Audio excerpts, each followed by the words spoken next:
Okay, this is the Daf Yomi for Thursday, March 13th, 2025. We're in Sanhedrin 86. Hope you're having a wonderful fast, easy fast. So, it says, a Tana who recited Mishnayot and Baraitot in the study hall recited that Baraita, where the Tana holds that one is liable for abducting another and selling him to the abductee's father before Rav Sheshet.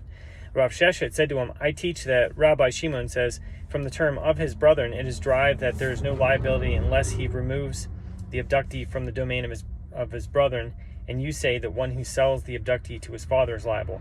Amend the Baraita and teach instead he is exempt. The Gemara asks, what is the difficulty raised by Rav Sheshet? Perhaps that statement that he cited is the opinion of Rabbi Shimon, while this Baraita is the opinion of the rabbis who disagree with him. When it says the rabbis, it means the majority. So the Gemara responds, that should not enter your mind, as the unattributed Baraita that was cited is a passage from the Halakhic Midrash in the books of Numbers and Deuteronomy entitled Sifrei. And Rabbi Yochanan says, an unattributed Mishnah is in accordance with the opinion of Rabbi Meir. An unattributed Baraita in the Tosefta is in accordance with the opinion of Rabbi Nehemiah. An unattributed Baraita in the Sifra, the Halakhic Midrash in the book of Leviticus, is in accordance with the opinion of Rabbi Yehuda, and an unattributed Baraita in the Sifrei is in accordance with the opinion of Rabbi Shimon. And all of these are in accordance with the opinion of Rabbi Akiva, as all the sages mentioned were his disciples. Therefore, it is unlikely that the unattributed Baraita from the Sifrei would run counter to the opinion of Rabbi Shimon.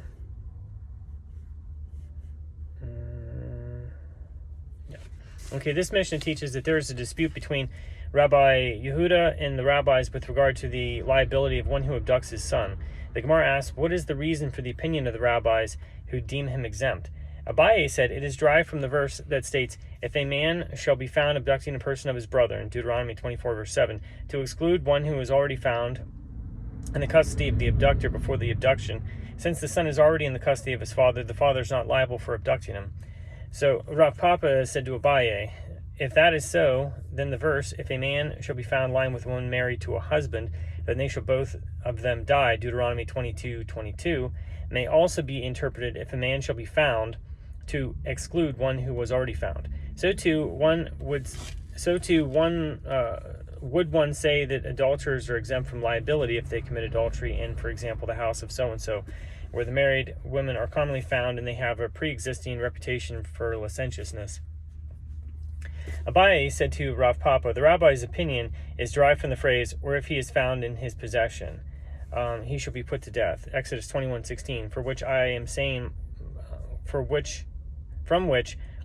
my inference that is derived if he is found to the exclusion of one who is already found. Rava said, therefore, with regard to those teachers of children, Dardeke, and those who recite Mishnayot to Torah scholars, the status of their students is as though they are found in their possession, and the teachers are exempt from liability for abducting them. The Mishnah teaches that there is a dispute between Rabbi Yehuda and the rabbis with regard to liability if one abducted one who is half slave, half freedman. We learned in a Mishnah there, so Bava Kama 87a, that Rabbi Yehuda says there is no indemnity for the humiliation of a slave, since he is not a full-fledged Jew. The Gemara asks, what is the reason for the opinion of Rabbi Yehuda? It is derived from the verse that states, when men struggle together, a man and his brother, and the wife of the one who one drew near to deliver her husband from the hand of one who smites him, and extended her hand and grabbed him, Deuteronomy 25:11. This is the source for liability to pay restitution for humiliating another. For the term his brother, it is derived that one who has brotherhood, or that is who is halakhically related to his biological family, receives payment for humiliation. A slave is excluded as he has no brotherhood, that is, he is not halakhically related to his father. And what is the reason for the opinion of the rabbis? They hold that although the slave has no family ties, he is the brother of the assailant with regard to the fulfillment of mitzvot, as a Canaanite slave is obligated to fulfill the same mitzvot that a woman is obligated to fulfill. The Gemara asks, and here, with regard to abduction, how does Rabbi Yehuda interpret the verses and arrive at the conclusion that one is liable for abducting one who is half slave, half freedman? Shouldn't the term from his brethren render exempt from liability one who abducts a slave? The Gemara answers that Rabbi Yehuda holds that the term in the verse, quote, from his brethren, Deuteronomy 24:7, serves to exclude from liability one who abducts slaves. Had the verse continued, the children of Israel, that phrase would have been interpreted to exclude from liability one who abducts one who is half slave, half freedman. Since the verse states, from the children of Israel, the prefix letter mem, meaning from, indicates that there are some from the children of Israel whose abduction one is liable, and there are some whose abduction one is exempt. Wow, it's really bright here, so I apologize if I'm squinting my eyes here. The prefix also serves to exclude from liability one who abducts one who is half slave, half freedman. Therefore, this is an example of a restriction following a restriction. And there is a hermeneutical principle that a restriction following restriction serves only to amplify the halacha and to include in the category of those who are liable one who abducts one who is half slave, half freedman. And the rabbis who deem one who abducts one who is half slave, half freedman exempt, how do they interpret the verse? They do not exclude slaves based on the term from his brethren, as the slave is the brother of the abductor with regard to with regard to the fulfillment of mitzvot. Concerning the expression children of Israel, in the more expanded expression from the children of Israel, one serves to exclude from liability one who abducts slaves, as the slave is not fully fledged Jew, and one serves to exclude from liability one who abducts one who is half slave, half freedman. The Gemara asks, from where is a prohibition against abducting a person derived? Rabbi Yoshia says that it is derived from the verse, quote, you shall not steal, Exodus 20, verse 13. Rabbi Yochanan says that it is derived from the verse, they shall not be sold as slaves, Leviticus 25:42. The Gemara comments, and they do not disagree, as each requires both verses to derive the prohibition. One sage, Rabbi Yoshia, enumerates the prohibition against abduction, and one sage, Rabbi Yochanan, enumerates the prohibition against selling the abductee into slavery. The sages taught in a Braita, you shall not steal, Exodus 20, verse 13, and it is with regard to one who abducts people that the verse is speaking. Do not say that the verse is speaking with regard to one who abducts people, or perhaps the verse is speaking only with regard to one who steals property. You say, go out and learn from one of the 13 hermeneutic principles, a matter derived from its context with regard to what context are the adjacent prohibitions. You shall not kill, you shall not commit adultery, in the verse speaking. So they are speaking with regard to capital cases. So too here, the prohibition is speaking with regard to a capital case of abduction. It is taught in another Braita, you shall not steal, Leviticus 19:11, and it is with regard to one who steals property that the verse is speaking. Do you say that the verse is speaking with regard to one who steals property, or perhaps the verse is speaking only with regard to one who abducts people? You say, go out and learn from one of the 13 hermeneutical principles, a matter derived from its context. With regard to what context is the subsequent verse? You shall neither exploit your neighbor nor rob him, Leviticus 19:13. Speaking, it is speaking with regard to property. So too here, the verse is speaking with regard to property. It is stated, if the witnesses to the abduction and the witnesses to the sale of a person were rendered conspiring witnesses, Hizkiah says the typical sentence of conspiring witnesses is not implemented, they are not executed. Rabbi Yochanan says they are executed. The Gemara elaborates. It is Hizkiah who said his statement in accordance with the opinion of Rabbi Akiva, who said one derives from the verse, quote, and on the basis of two witnesses, etc., shall a matter be established, Deuteronomy 19, verse 15.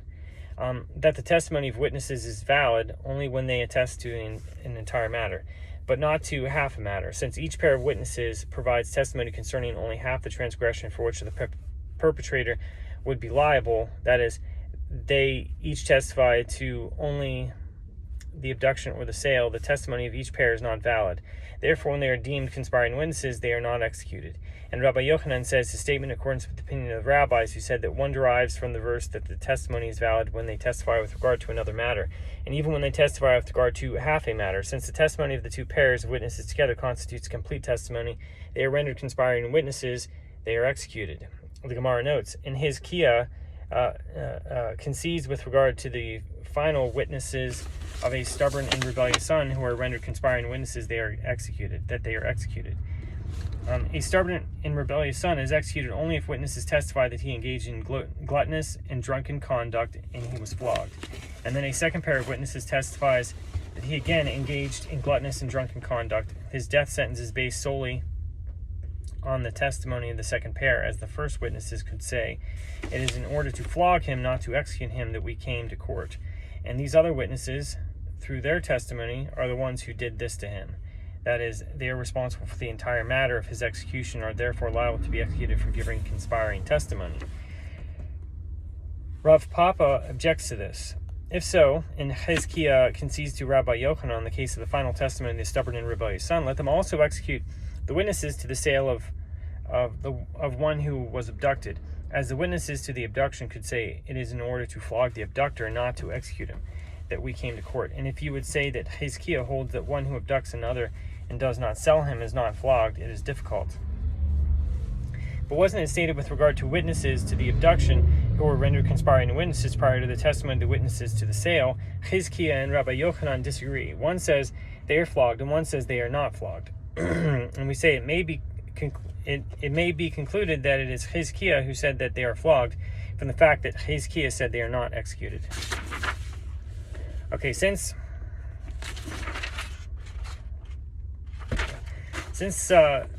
if one were to suggest that it is Rabbi Yochanan who said that they were flogged, that cannot be, since he says that conspiring witnesses are executed in this case. It is a prohibition that is given as a warning of liability for a court-imposed death penalty, and the principle is with regard to any prohibition that is given as a warning of liability for a court-imposed death penalty, one is not flogged for its violation. Even in a case where the transgressor is not executed, the abductor is not flogged. How then could the conspiring witnesses be flogged? For testifying against them, as the punishment for conspiring witnesses is identical to the punishment of one against whom they testified. Rather, it is certain that Hezkiah holds that the conspiring witnesses to the abduction are flogged, and therefore everyone agrees that the conspiring witnesses to the sale are executed. Rather, Rav Papa says the previous explanation is rejected, and instead the dispute must be explained as follows. With regard to the witnesses to the sale, the abductee, it is clear that everyone agrees that they are executed, as theirs is testimony concerning an entire matter and would have led to his execution. When they disagree, it is with regard to the witnesses to the abduction. Hezkiah says they are not executed, as he holds that abduction stands discrete as an independent prohibition punishable by lashes, and the sale stands discrete as an independent prohibition punishable by strangulation. Rabbi Yochanan says they are executed as the abduction is the beginning of the process that culminates with the sale. The witnesses testifying to the abduction are testifying to a transgression that will culminate with the sale of the abductee. The Gemara notes, and Rabbi Yochanan concedes with regard to the individual witnesses concerning a stubborn and rebellious son, who testified that he engaged in gluttonous and drunken conduct, and who were rendered conspiring witnesses, that they are not executed, as they could say it is in order to flog him for past conduct, not to execute him for actions that he might perform in the future, that we came to court. Therefore, there is no connection between their testimony and the punishment for future actions. Abaye said in summary, all concede in the case of a stubborn and rebellious son, and all concede in the case of a stubborn and rebellious son, and there is a dispute with regard to a stubborn and rebellious son. So the Gemara elaborates, with regard to initial witnesses, all, even Rabbi Yochanan, concede in the case of a stubborn and rebellious son, that they are not executed if they are rendered conspiring witnesses, as they could say it is in order to flog him for past conduct, not to execute him, that we came to court. With regard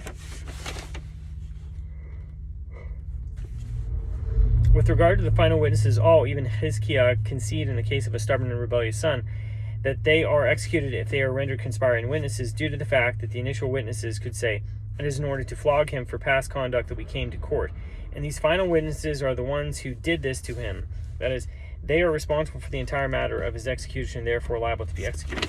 There's a dispute with regard to a stubborn and rebellious son in a case where two of the final witnesses who testify after the son was already flogged for engaging in gluttonous and drunken conduct say he stole in our presence, and two other witnesses ate. He ate in our presence. The dispute is whether the testimony of these two pairs of witnesses is testimony concerning an entire matter or testimony concerning half a matter. Rav Asi says, the witnesses to the sale of a person who were rendered conspiring witnesses are not executed, due to the fact that the one against whom they testified could say, although they testified that I sold an individual, it was my slave that I sold. In that case, the witnesses are not testifying that he violated a capital transgression, as they cannot attest to the fact that the individual he sold was first abducted. Rav Yosef says, in accordance with the opinion of that, is that halacha of Rav Asi. It is in accordance with the opinion of Rabbi Akiva, who says the testimony of witnesses is valid only when they attest to an entire matter and not to half a matter. Abaye said to Rav Yosef, according to your explanation, it is in accordance with the opinion of Rabbi Akiva, as if it were in accordance with the opinion of the rabbis, who hold the testimony is valid when they testify to an entire matter and when they testify to half a matter. They are conspiring witnesses, and when they testify to half a matter, are the conspiring witnesses executed? Doesn't Rav Asi say that they are not executed due to the fact that one against whom they testified could say, although they testified that I sold an individual, it was my slave that I sold? According to that reasoning, even the rabbis would concede that they are not executed. Rather, you may even say that Rav Asi's statement is in accordance with the opinion of the rabbis, and it is concerning a case where only witnesses to the sale came to testify, and witnesses to the abduction did not come to testify. In that case, the accused can avoid punishment. Therefore, the conspiring witnesses are not executed. The Gemara asks, if so, what is the purpose of stating that halacha? Obviously, in that case, they are not executed, as there is no way to determine that the one he sold is not a slave. The Gemara answers no. It is necessary to teach that they are not executed, even if the witnesses to the abduction ultimately came after the witnesses to the sale had testified that he sold a free man, not his slave. The Gemara asks, but still, what is the purpose of stating that halacha? When the witnesses to the sale testified, their testimony was not sufficient to execute the accused. The Gemara answers, no, it is necessary to teach the halacha in a case where they are not executed, even where the first and second pairs of witnesses gesture to one another, ostensibly indicating that the conspiring witnesses to the sale were aware that the witnesses to the abduction would follow, and that therefore the initial witnesses are part of the conspiracy to testify and execute the accused. And consequently, it is necessary to teach this halacha, lest you say, gesturing is a significant matter, and the legal status of the two testimonies is that of a single testimony. Therefore, Rav Asi teaches us that gesturing is nothing of significance. Now back to the Mishnah. The Mishnah says, a rebellious elder, according to the court, who does not observe the ruling of the court, is executed by strangulation, as it is stated, if there shall be a matter too hard for you in judgment, and ye shall arise and ascend to the place that the Lord your God shall choose, and you shall do according to the matter that they shall declare unto you, and the man that shall do so intentionally not to listen, and that man shall die. Deuteronomy 17:8, verse 12. There were 3 courts there in Jerusalem. One convenes at the entrance to the Temple Mount, and one convenes at the entrance to the Temple Courtyard, and one convenes in the chamber of hewn stone. And an elder issues a ruling contrary to the ruling of his colleagues, and his colleagues come to that court that is in the entrance to the Temple Mount, and the elder says, this is what I interpreted, and this is what my colleagues interpreted. This is what I taught, and this is what my colleagues taught. If the members of the court heard a clear halakhic ruling in that case, the court says it to them. And if not, they come to those judges who are convened at the entrance to the courtyard, which is a more significant tribunal. And the elder says, this is what I interpreted, and this is what my colleagues interpreted, and this is what I taught, and this is what my colleagues taught. If the members of the court heard a clear halakhic ruling in that case, the court says to them. And if not, those judges come to the high court, the Sanhedrin of 71 judges, that is in the chamber of hewn stone, from which Torah emerges to the entire Jewish people, as it states, and you shall do according to the matter that they shall declare unto you from that place that the Lord shall choose, and you shall observe to perform according to all that they shall teach you. Deuteronomy 17, verse 10. They are the ultimate arbitrators who establish a halacha that is binding. If they ruled contrary to the ruling of the elder, and the elder then returned to his city, and nevertheless he taught in the manner that he was teaching previously, he's exempt from punishment. But if he instructed others to act on a basis of his ruling that stands contrary to the ruling of the Sanhedrin, he's liable to be executed, as it is stated, in the man that shall do so intentionally not to listen. Deuteronomy 17:12, meaning that one is not liable unless he instructs others to act. A student who is not yet an elder, that is, has not been ordained, who who instructs others to act contrary to the ruling of Sanhedrin is exempt, as a ruling given prior to the ordination is not a valid ruling. It follows that this stringency is his leniency. The stringency imposed upon the student that he is not sanctioned to issue rulings results in the leniency that if he instructs others to act on the basis of his ruling that is contrary to the ruling of the Sanhedrin, he is exempt.